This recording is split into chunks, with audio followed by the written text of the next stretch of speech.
औकात भूल जाओ, इतना अमीर भी नहीं हूं मैं, और कोई मेरी औकात बताए, इतना फकीर भी नहीं हूं मैं। तूफान ज्यादा हो तो कश्तियां डूब जाती है। एनडीए के लोगों,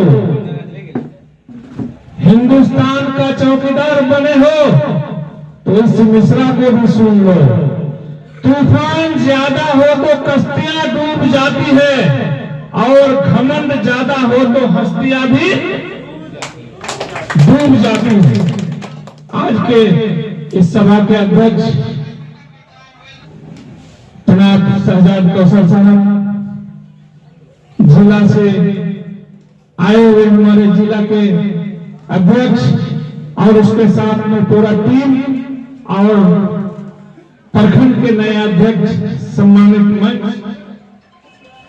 मैं आप लोगों से 2 से 3 मिनट में हो जाऊंगा, क्योंकि आप लोगों को गुड्डू बाबू की तरफ से शायद खाने का भी दावत है, और इसलिए आप लोगों का ज्यादा वक्त नहीं लूंगा। 2-3 गुफ्तगू में इंशाअल्लाह रहमान मैं अपनी बात करूंगा। मैं बिहार सरकार से लेकर के भारत सरकार का धन्यवाद होना चाहता हूं कि आपने जो वादा किया था, अगर आपने उसका 10% वादा भी पूरा किया हो तो बेशक कल के दिन में भी आप कुर्सी पर बैठने के लायक हैं। वरना नेतृत्वता के आधार पर आपको हिंदुस्तान और बिहार की कुर्सी से स्वयं उतर जानी चाहिए। आपने जो हिंदुस्तान में हमें बांटने का काम किया, हमारे बीच तरह तरह की गंदी बातें फैलाने का काम किया, एक तबके का हक को छीनने का काम किया, मुसलमानों की मस्जिदों को ढहाने का काम किया। मोदी जी, आपने ये वादा नहीं किया था। आपने कहा था कि हम हर आदमी को नौकरी देंगे, रोजगार देंगे, लेकिन आपने क्या किया? हिंदू और मुस्लिम दो पात बनाकर हमें बांटने का काम किया। लेकिन ये बात आप भूल जाइए कि आप बाबरी मस्जिद को शहीद किए, संभल की जामा मस्जिद पर आप क्या क्या किए। इससे भी हमारे बुजुर्ग ने कहा कि खामोश रहो, जो अदालत का फैसला होगा उसे सबको मानना है। लेकिन अभी आकर के फिर आपने ड्रामा शुरू कर दिया। अजमेर शरीफ का दरगाह और मस्जिद को ढहाने का घोषणा कर दिया। पता होना चाहिए कि ये तुम्हारी जो दुगदुगी है, ये तमाम हिंदू मुस्लिम लोग सब समझते हैं, क्योंकि ये जिंदा मिसाल है कि अजमेर शरीफ में सिर्फ मुसलमान ही नहीं जाते हैं, गैर मुस्लिम भी जाते हैं। कोई वार्ड मेंबर ही नहीं सिर्फ जाते हैं, हिंदुस्तान के लगभग प्रधानमंत्री भी जाकर के वहां फूल और चादर चढ़ाए हैं। अमित शाह जी, आप जरा अपने आप को देखो। आपको अगर राज करनी है तो गंगा जमनी तहजीब को बरकरार रखते हुए आप राज कीजिए।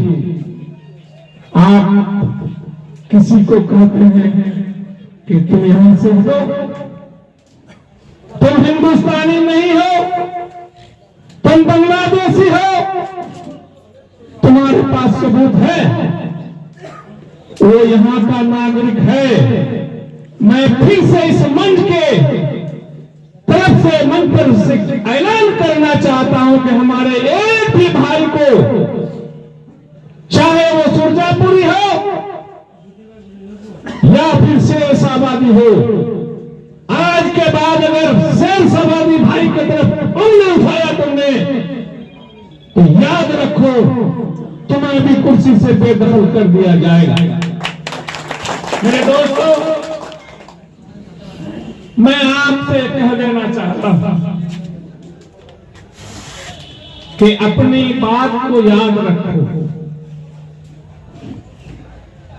आप हिस्ट्री देखो, भारत पर आज 225 लाख करोड़ पार कर्जा हो चुका है। हर महीने ब्याज भारत 12,000 करोड़ देती है और उसके बाद भी सीना चौड़ा कर रोड पर चलते हैं।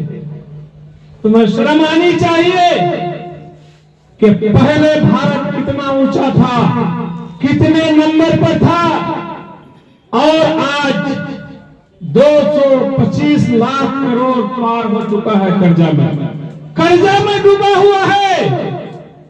मोदी जी, आप इससे पहले हटिए। कर्जा को खत्म करने के बाद तब किसी बात पर आगे बढ़ाइएगा। मेरे दोस्तों, उसकी बात जाने दीजिए। वो तीसरा टर्म था, 2 टर्म तक खूब अमन चमन कर ले। इधर मरतो जब खबरों हमारा पोता हिंदुले नहीं उसे पाना आइडा मोटा बुनियादी स्तर में भांगे, चूंकि उन्हें वादा किया कि हमारा क्या है, हम तो झोला लेंगे और चल बसेंगे। तुमको इसी बार भगाएगा हिंदुस्तान का सब अमीर गरीब हिंदू मुसलमान भाइयों। तुम याद रखो, एनडीए की सरकार पर तुमने अपने आप पर गुरूर किया है, ये गुरूर तुम्हारा टूटेगा। तुम सिर्फ अडानी और आडवाणी, ये अंबानी के चक्कर में पड़े हो। एक हदीस में आया है कि हजरत अली ने फरमाया, गरीबों के साथ बैठा करो। कौन फरमाया? हजरत अली ने फरमाया। क्या फरमाया? कि गरीबों के साथ बैठा करो ताकि तुम शुक्रगुजार हो, ताकि तुम शुक्रगुजार बनोगे। इस गरीब